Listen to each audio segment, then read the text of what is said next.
ചെറുപ്പം മുതൽ നിറങ്ങളെ ഏറെ സ്നേഹിക്കുന്ന നിമ്മി ചിത്രകലാ ലോകത്ത് സജീവമായിട്ട് 8 വർഷത്തോളമായി. ഇതിനോടകം തന്നെ നിരവധി എക്സിബിഷനുകളും നിമ്മി നടത്തി കഴിഞ്ഞു. നിറങ്ങളുടെ വിശേഷങ്ങളുമായി നിമ്മി ഇന്ന് വനിതയ്ക്കൊപ്പം.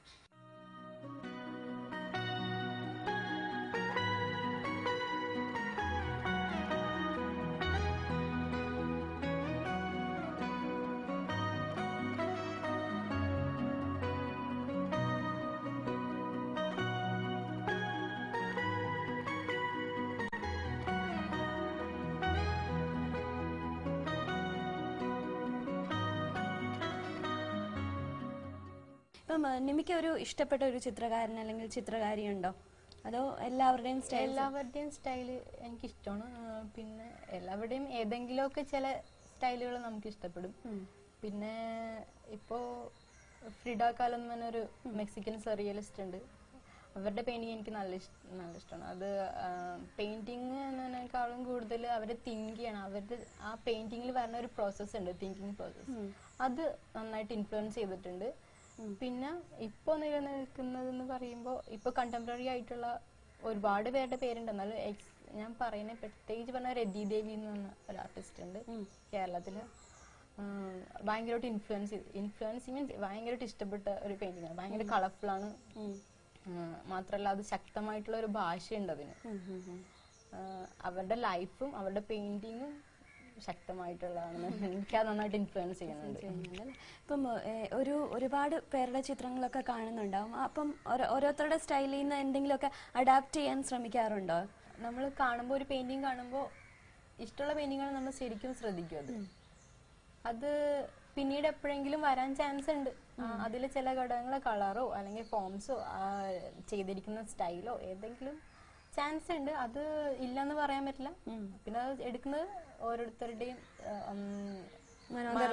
സ്റ്റൈലിലാണ് നമ്മൾ എടുക്കുക. ഇപ്പം എങ്ങനത്തെ എല്ലാവരും പറയും ചിലർക്ക് പെട്ടെന്ന് ഐഡിയാസ് ക്ലിക്ക് ചെയ്തിട്ട് ഇരുന്ന് വരയ്ക്കും, അല്ലെങ്കിൽ ചിലർക്ക് ഒരുപാട് ചിലപ്പോൾ മനസ്സിൽ കിടന്ന് ഹോണ്ട് ചെയ്തിട്ടായിരിക്കും ഓരോ സംഭവങ്ങൾ വരയ്ക്കുക. അപ്പം എങ്ങനെയാണ് നിമ്മിയുടെ ഒരു ചിത്രരചന രീതി? എങ്ങനെയാണ്? പെട്ടെന്ന് തന്നെ ഒരു ഐഡിയ വന്ന് ആദ്യം പകർത്തുവാണോ അതോ കുറെ നാൾക്ക് ശേഷമായിരിക്കും അത് ക്യാൻവാസിലേക്ക് എത്തുക? അത് നമ്മൾ കണ്ടിന്യൂസ് ആയിട്ട് ചെയ്തുകൊണ്ടിരിക്കണമെങ്കിൽ അത് ഇവോൾവ് ചെയ്ത് വരുന്നൊരു സ്റ്റൈലാണ്. പിന്നെ പ്രത്യേകിച്ച് ഒരു ചിത്രത്തെ കുറിച്ച് അങ്ങനെ സംസാരിക്കണമെങ്കിൽ നമ്മൾ ഇതിനെക്കുറിച്ച് ഇങ്ങനെ മനസ്സിൽ നമ്മളുടെ ലൈഫിൽ നമ്മളിങ്ങനെ ചിന്തിച്ചുകൊണ്ടിരിക്കുന്നതാണ് ഈ പെയിന്റിങ്ങിനെ കുറിച്ച്. ഇപ്പൊ എന്ത് പ്രവൃത്തി ചെയ്യണമെങ്കിലും നമ്മുടെ മനസ്സിൽ ഇതുണ്ടാവും. അപ്പൊ നോർമലി ചില ഇമേജസ് ഒക്കെ കയറി വരും. അങ്ങനെ വരുമ്പോൾ ചില പ്രത്യേക പെയിന്റിങ്ങുകൾ പെട്ടെന്ന് നമുക്ക് തോന്നും പറഞ്ഞാൽ അതേ സ്റ്റൈലിൽ നമ്മൾ ചെയ്യില്ല. പിന്നെ നമ്മൾ അതിനെടുത്ത് നമ്മൾ വർക്ക് ചെയ്ത് പല മീഡിയംസ് ചെയ്ത് നോക്കും, പല ഡ്രോയിങ്സ് ചെയ്ത് നോക്കും. പിന്നെ ഫൈനലി അതൊരു പെയിന്റിങ് അങ്ങനെയാകും. ഒരു പ്രത്യേകിച്ച് ഇന്നൊരു മൂഡ് അങ്ങനെ ഉണ്ടോ? ഭയങ്കര കാം ആൻഡ് ക്വയറ്റ് അങ്ങനെ എന്തെങ്കിലും ഉണ്ടോ? അതോ അങ്ങനെയൊക്കെ ഉണ്ട്. പക്ഷെ നമുക്ക് ഇപ്പോ വിചാരിക്കാൻ പറ്റില്ല. നമ്മൾ അതിനു വേണ്ടിയിട്ട് തന്നെ ടൈം കണ്ടെത്തണം. അങ്ങനെ ഒരു സിറ്റുവേഷൻ ആണ് ഇപ്പൊ. ഫാമിലി ആയിട്ടാണ് താമസിക്കുന്നത്. എങ്ങനെയാണ്? ഹസ്ബൻഡിനൊക്കെ ഇൻട്രസ്റ്റ് ആണോ ഈ ഒരു ഫീൽഡിൽ നിൽക്കുന്നതിൽ? ഹസ്ബൻഡ് നന്നായിട്ട് പ്രോത്സാഹിപ്പിക്കുന്നതുകൊണ്ട് എനിക്കിപ്പോ നിൽക്കാൻ പറ്റില്ല. ഹസ്ബൻഡ് മാത്രമല്ല, എന്റെ അമ്മയും, എന്റെ മെയിൻലി എടുത്ത് പറയുമ്പോൾ അമ്മയും പിന്നെ എന്റെ ഫാമിലി മെമ്പേഴ്സും എല്ലാവരും നന്നായിട്ട് ഹെൽപ്പ് ചെയ്യുന്നുണ്ട്, സപ്പോർട്ട് ചെയ്യുന്നുണ്ട് ശരിക്കും. അതുകൊണ്ടാണ് ഇപ്പോഴും ചെയ്യാൻ പറ്റുന്നത്. ഇതിപ്പോ ഒരു ബാച്ചിലർ ആയിട്ട് ഇരിക്കുമ്പോൾ നമുക്ക് അങ്ങനെ പ്രശ്നമില്ല. നമുക്ക് നമ്മളുടെ കാര്യം നോക്കിയാൽ മതി, നമുക്ക് പെയിന്റിങ് ചെയ്യാം, ഇഷ്ടംപോലെ സമയം കിട്ടും. പക്ഷെ ഇപ്പൊ ഒരു ഫാമിലി ലൈഫിലോട്ട് വന്നിട്ടുണ്ടെങ്കിൽ നമ്മൾ അതിനെല്ലാത്തിനും സമയം ഡിവൈഡ് ചെയ്ത് കൊടുക്കണം. അപ്പൊ അങ്ങനെ കുറച്ച് സമയം ഞാൻ പെയിന്റിങ്ങിന് വേണ്ടി മാറ്റിവെക്കാൻ ഞാൻ മാക്സിമം ശ്രമിക്കും. അതുകൊണ്ടാണ് എനിക്കിപ്പോ ചെയ്യാൻ പറ്റുന്നത്. അല്ലെങ്കിൽ ചെയ്യാൻ പറ്റില്ല, ഒരിക്കലും പറ്റില്ല. എങ്ങനെയാണ് നിമ്മിയുടെ വീട്ടിൽ ആരെങ്കിലും ഇങ്ങനെ ഒരു ചിത്രരചന അങ്ങനെ ഒരു ഇഷ്ടമുള്ളവർ അല്ലെങ്കിൽ ചെയ്യുന്നവരാരെങ്കിലും ഒക്കെ ഉണ്ടോ? സ്റ്റാർട്ടിങ് ലെവൽ എന്ന് പറയുകയാണെങ്കിൽ ഞാൻ എൻ്റെ അങ്കിള് വരയ്ക്കാനാണ്, അമ്മയുടെ ബ്രദർ വരയ്ക്കാനെ കണ്ടിട്ടാണ് ഞാൻ പെയിന്റിങ് ഇൻട്രസ്റ്റ് ആയിട്ട് വന്നത്. നമുക്കൊരു കഴിവുണ്ടെങ്കിൽ വേറൊരാള് സപ്പോർട്ട് ഉണ്ടെങ്കിലാണ് നമുക്കത് ഡെവലപ്പ് ചെയ്യാൻ പറ്റുള്ളൂ. അപ്പൊ അങ്ങനെയാണെങ്കിൽ എൻ്റെ അങ്കിള് വരയ്ക്കാനെ കണ്ടിട്ടാണ് ഞാൻ തുടങ്ങിയത്. പിന്നെ അതിനെക്കുറിച്ച് സീരിയസ് ആയിട്ട് ചിന്തിച്ചുകൊണ്ട് എനിക്ക് അതിനെക്കുറിച്ച് മനസ്സിലാക്കാനും പ്രൊഫഷണൽ കോഴ്സിനെ കുറിച്ചൊക്കെ മനസ്സിലാക്കാൻ പറ്റിയിട്ടാണ് ഞാൻ എൻട്രി.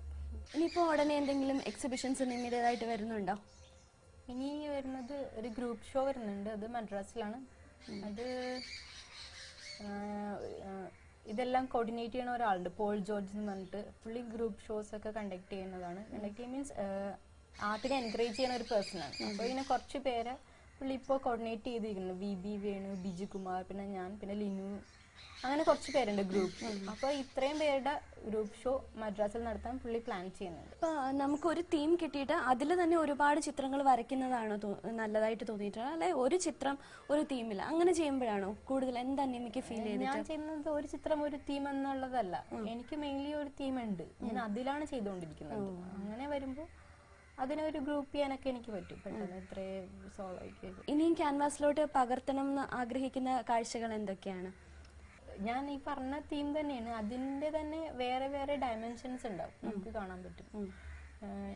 ഞാൻ ഇത്രയും നാള് പറയാത്ത സംഭവങ്ങളും ഞാൻ കാണാത്തതും ഞാൻ കാണാൻ ശ്രമിക്കുന്നുണ്ട്, ഒബ്സർവ് ചെയ്യുന്നുണ്ട്. അതിന്റെ തന്നെ വേറെ ഡയമെൻഷനാണ് ട്രൈ ചെയ്തത്. ഇപ്പം ഈ ഒരു രംഗത്ത് വന്നിട്ട് ഏറ്റവും കൂടുതലൊരു മോട്ടിവേഷൻ അല്ലെങ്കിൽ ഏറ്റവും കൂടുതൽ ഇൻസ്പയർ ചെയ്തിട്ടുള്ള ഒരു ഫാക്ടർ എന്താണ് ഈ ഒരു രംഗത്ത് തുടരുന്നതിൽ സജീവമായിട്ട്? നല്ല സ്വാതന്ത്ര്യമുള്ള ഒരു ഫീൽഡാണ് ഇത്. ആരുടെയും കീഴിൽ വർക്ക് ചെയ്യണ്ട, നമുക്ക് നമ്മളുടെ ഇഷ്ടത്തിന് പെയിന്റ് ചെയ്യാം.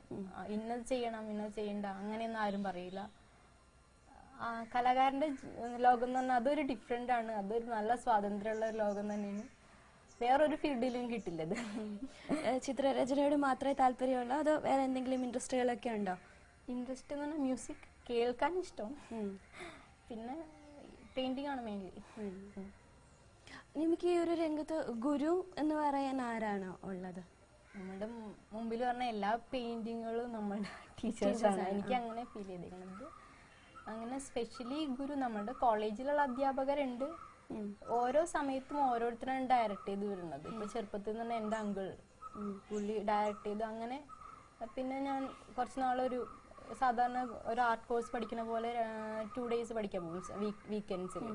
അവിടെ ഒരു മാഷിൻ്റെ ആൾ നിർമ്മൽ എന്ന് പറഞ്ഞ മാഷ്, പുള്ളിയാണ് എൻ്റെ അടുത്ത് പറഞ്ഞത് ഇങ്ങനെ കോഴ്സ് ഉണ്ട് നന്നായിട്ട് പ്രൊഫഷണലായിട്ട് ചെയ്യാൻ വേണ്ടിയിട്ടുള്ള, അതിന് ഡയറക്റ്റ് ചെയ്തു. അങ്ങനെ അങ്ങനെ ഓരോരുത്തരും ഓരോ സമയത്ത് ഡയറക്റ്റ് ചെയ്ത് വിടുന്നതാണ് നമ്മള്. കോളേജിലെ അധ്യാപകരും അതുപോലെ തന്നെ. ഇപ്പം ഒരു ഫ്രണ്ട്സിന്റെ ഒക്കെ ഒരു സപ്പോർട്ട് എങ്ങനെയുണ്ട്? അവരൊക്കെ എക്സിബിഷൻസ് ഒക്കെ കാണാൻ വരാറൊക്കെ ഉണ്ട്? ശരിക്കും നന്നായിട്ട് സപ്പോർട്ട് ചെയ്യും ഫ്രണ്ട്സ് എല്ലാവരും. എൻ്റെ ആദ്യത്തെ ഷോ ഞാൻ ചെയ്തത് തന്നെ ഫ്രണ്ട്സിന്റെ ഹെൽപ്പ് കൊണ്ട് മാത്രമാണ്. അവരാണ് എന്നെ എല്ലാത്തിനും കൊണ്ടുപോയത്. വേറെ നമുക്ക് ഫിനാൻഷ്യലി വേറെ ഒരു ഹെൽപ്പ് ഉണ്ടാകുന്നില്ല, പുറത്ത് അക്കാഡമിയിൽ നിന്ന് അങ്ങനെയൊന്നും ഉണ്ടാകുന്നില്ല. ഫസ്റ്റ് ഷോ എന്ന് പറഞ്ഞാൽ എൻ്റെ ഫ്രണ്ട്സാണ് എല്ലാത്തിനും ഹെൽപ്പ് ചെയ്തത്. ഇപ്പോൾ ഒരു ഫിനാൻഷ്യൽ സൈഡ് എങ്ങനെയാണ് ആസ് ആൻ ആർട്ടിസ്റ്റ് ഫീൽ ചെയ്തിട്ടുള്ളത്? ഒരു കേരളത്തിൽ ഒരു നല്ല രീതിയിൽ പോകാനുള്ള ഒരു കിട്ടുന്നുണ്ടോ? പറയാൻ പറ്റില്ല, അങ്ങനെ പറയാൻ പറ്റില്ല. ഒരു ഇനി ഡെവലപ്പ് ചെയ്ത് വരേണ്ട ഒരു സംഭവമാണ്. ഇപ്പോൾ നമ്മൾ എക്സിസ്റ്റ് ചെയ്യണമെങ്കിൽ ഭയങ്കരമായിട്ട് ബുദ്ധിമുട്ടാണ്. കാരണം മെറ്റീരിയൽ കോസ്റ്റും എല്ലാം വെച്ച് നോക്കുമ്പോൾ ആ രീതിയിൽ നന്നായിട്ട് എക്സിസ്റ്റ് ചെയ്യാൻ പറ്റുന്ന ഒരു ഫീൽഡ് ആയിട്ടില്ല, വരണതുള്ളൂ ഡെവലപ്പ് ചെയ്ത്. എന്താണ് ഇനിയുള്ള ഒരു ചിത്രരചനയെ കുറിച്ചുള്ള മനസ്സിലുള്ള ഒരു സ്വപ്നം, അല്ലെങ്കിൽ എന്ത് ചെയ്യണം എന്നാണ് ആഗ്രഹിക്കുന്നത് ചിത്രകലയിൽ? ചിത്രകലയിൽ ഇനി ശക്തമായിട്ട് തന്നെ ഇതിൽ നിൽക്കണം എന്നുള്ളതാണ്. ഏതൊരു സിറ്റുവേഷൻ, ലൈഫിലെ സിറ്റുവേഷൻ വന്നാലും പെയിന്റിങ്ങിന് സമയം വേണം, പെയിന്റിങ് ചെയ്യണം എന്നുള്ള ഒരു ഇതിലാണ്, കണ്ടിന്യൂസ് ആയിട്ട് വർക്ക് ചെയ്യണം എന്നുള്ള തീരുമാനത്തിലാണ് ഞാൻ നിൽക്കുന്നത് ഇപ്പോൾ. എനിക്കത് നിമ്മിയുടെ സ്വന്തമായിട്ട് ഒരു വെബ്സൈറ്റും ഉണ്ടല്ലേ പെയിന്റിങ്സിന്റെ ഒക്കെ? അതെ, ഇപ്പൊ ഞങ്ങൾ പുതിയതായിട്ട് ചെയ്തിട്ടുണ്ട് ഒരു വെബ്സൈറ്റ്, M&N എന്നാണ് പേര്. അപ്പോൾ അതിനൊരു വർക്ക് ഓഫ് ആർട്ടായിട്ട് തന്നെയാണ് ഞങ്ങൾ കാണുന്നത്. അതായത് മെൽവിന്റെ എൻ്റെ ഹസ്ബൻഡിന്റെ പെയിന്റിങ്സ്, വെബ്സൈറ്റും പിന്നെ ലോഗോസ് അങ്ങനെയുള്ള ക്രിയേറ്റിവിറ്റിയും ഡിജിറ്റൽ ആയിട്ടുള്ള വർക്കുകളും പിന്നെ എൻ്റെ പെയിന്റിങ്സും ഒരുമിച്ച് ഞങ്ങൾ അതിനെ ഒരു വർക്ക് ഓഫ് ആർട്ട് എന്നുള്ള രീതിയിൽ തന്നെയാണ് കാണുന്നത് വെബ്സൈറ്റ്. അതിനെങ്ങനെയാണ് ആൾക്കാരൊക്കെ നല്ല റെസ്പോൺസ് ഉണ്ടോ? ഇപ്പൊ നന്നായിട്ട് ഞങ്ങള് ഒരുപാട് 81 ലൈക്സ് അതിന് വന്നിട്ടുണ്ട് ഇപ്പോൾ അല്ലേ. അപ്പം ഇനിയും മനസ്സിൽ തോന്നുന്ന ഒരുപാട് കാര്യങ്ങൾ ക്യാൻവാസിലേക്ക് പകർത്താൻ കഴിയട്ടെ എന്ന് ആശംസിക്കുന്നു. വനിതയുടെ എല്ലാവിധ ഭാവങ്ങളും നേരുന്നു. Thank you very much.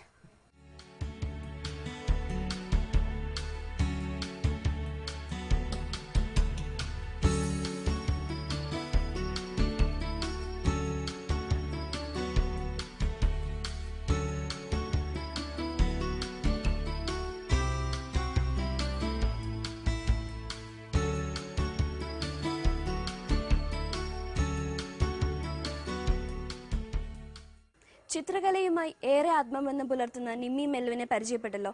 എന്തായാലും എല്ലാ വീട്ടമ്മമാർക്കും ഇന്നത്തെ വനിത ഇഷ്ടമായി കാണുമെന്ന് തന്നെ ഞങ്ങൾ കരുതുന്നു. വനിതയെക്കുറിച്ചുള്ള നിങ്ങളുടെ അഭിപ്രായങ്ങൾ എന്താണ്? ഞങ്ങൾക്ക് എഴുതുക. എഴുതേണ്ട വിലാസം ഇതാണ്: പ്രൊഡ്യൂസർ വനിത, മനോരമ.